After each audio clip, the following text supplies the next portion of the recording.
नमस्कार, मैं जागोर जगाओ से सोनम। साथियों, आज का विषय है छत्रपति साहू जी महाराज जीवन परिचय।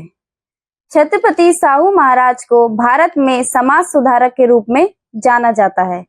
वे कोल्हापुर के इतिहास पुरुष के रूप में आज भी प्रसिद्ध हैं। छत्रपति साहू महाराज ऐसे व्यक्ति थे जिन्होंने राजा होते हुए भी शोषित वर्ग के कष्ट को समझा और सदा उनसे निकटता बनाए रखी। उन्होंने शोषित वर्ग के बच्चों को मुफ्त शिक्षा प्रदान करने की प्रक्रिया शुरू की थी। गरीब छात्रों के छात्रावास स्थापित किए और बाहरी छात्रों को शरण प्रदान करने के आदेश दिए। साहू जी महाराज के शासन के दौरान बाल विवाह को ईमानदारी से प्रतिबंधित लगाया गया। उनके पिता का नाम श्रीमंत जयसिंह राव आबा साहब घाटगे था। छत्रपति साहू महाराज का बचपन का नाम यशवंत राव था।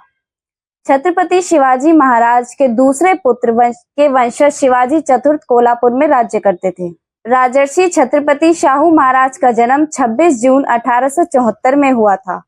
उनके बचपन का नाम यशवंत राव था। बाल्यावस्था में ही बालक यशवंत राव को छत्रपति साहू महाराज की हैसियत से कोल्हापुर रियासत की राजगद्दी को संभालना पड़ा था।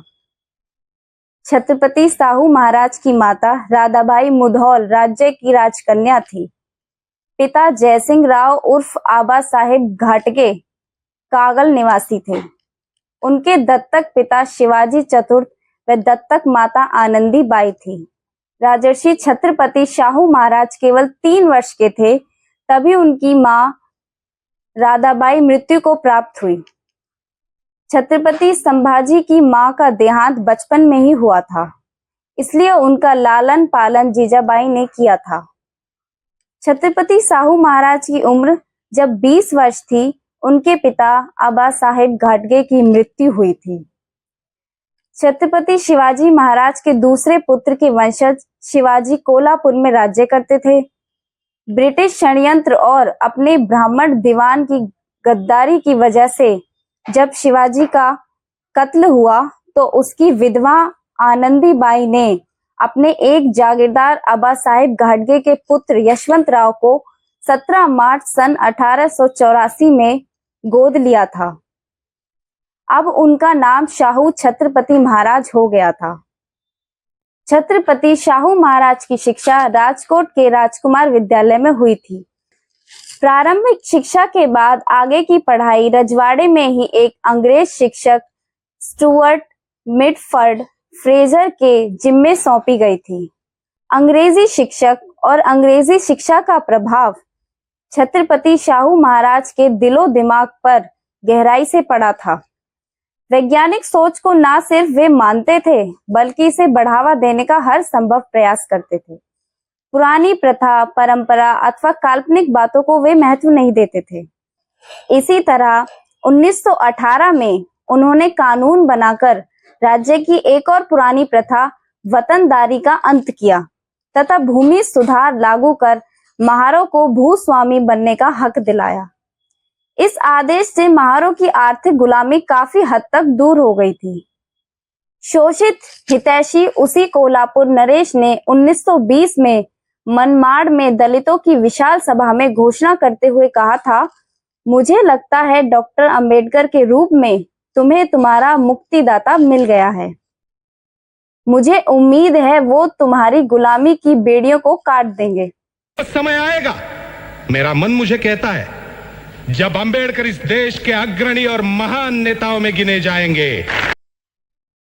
उन्होंने डॉक्टर अंबेडकर के मुक्तिदाता होने की महज जुबानी प्रशंसा नहीं की बल्कि उनकी अधूरी पड़ी विदेशी शिक्षा पूरी करने तथा शोषितों के मुक्ति के लिए राजनीति को हथियार बनाने में सर्वाधिक महत्वपूर्ण योगदान दिया। हम मदद करेंगे उनके पाक्षिक मूक नायक की। मूक नायक, वंचित जगत का नायक। किंतु वर्ण व्यवस्था में शक्ति के स्रोतों से बहिष्कृत तबकों के हित में किए गए ढेरों कार्यों के बावजूद इतिहास में उन्हें जिस बात के लिए खास तौर से याद किया जाता है वह है उनके द्वारा किया गया आरक्षण का प्रावधान। आरक्षण की व्यवस्था सन 1902 के मध्य में साहू महाराज इंग्लैंड गए हुए थे। उन्होंने वहीं से एक आदेश जारी कर कोल्हापुर के अंतर्गत शासन प्रशासन के 50% पद पिछड़ी जातियों के लिए आरक्षित कर दिए। महाराज के इस आदेश से कोल्हापुर के ब्राह्मणों पर जैसे गाज गिर गई थी। उल्लेखनीय है कि सन 1894 में जब साहू महाराज ने राज्य की बागडोर संभाली थी, उस समय कोल्हापुर के सामान्य प्रशासन में कुल 71 पदों में से 60 पर ब्राह्मण अधिकारी नियुक्त थे। इसी प्रकार लिपिकीय पद के 500 पदों में से मात्र 10 पर गैर ब्राह्मण थे। साहू महाराज द्वारा पिछड़ी जातियों को अवसर उपलब्ध कराने के कारण सन 1912 में 95 पदों में से ब्राह्मण अधिकारियों की संख्या अब 35 रह गई थी। सन 1903 में साहू महाराज ने कोल्हापुर स्थित शंकराचार्य मठ की संपत्ति जब्त करने का आदेश दिया।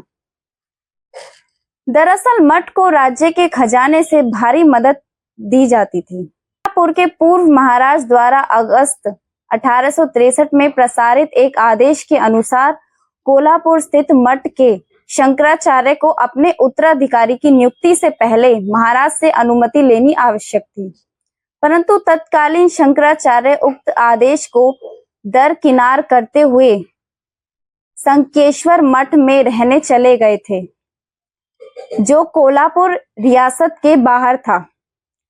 23 फरवरी 1903 को शंकराचार्य ने अपने उत्तराधिकारी की नियुक्ति की थी। यह नए शंकराचार्य बाल गंगाधर तिलक के करीबी थे। 10 जुलाई 1905 को इन्हीं शंकराचार्य ने घोषणा की कि चूंकि कोल्हापुर भोसले वंश की जागीर रही है, जो कि क्षत्रिय घराना था, इसलिए राजगद्दी के उत्तराधिकारी छत्रपति साहू महाराज स्वाभाविक रूप से क्षत्रिय हैं। छत्रपति साहू जी महाराज का निधन 10 मई 1922 मुंबई में हुआ था। महाराज ने पुनर्विवाह को कानूनी मान्यता दे दी। उनका समाज के किसी भी वर्ग से किसी भी प्रकार का द्वेष नहीं था। साहू महाराज के मन में दलित वर्ग के प्रति गहरा लगाव था। उन्होंने सामाजिक परिवर्तन की दशा में जो क्रांतिकारी उपाय किए थे, वह इतिहास में याद रखे जाएंगे। स्पेशल डेस्क, जागो और जगाओ।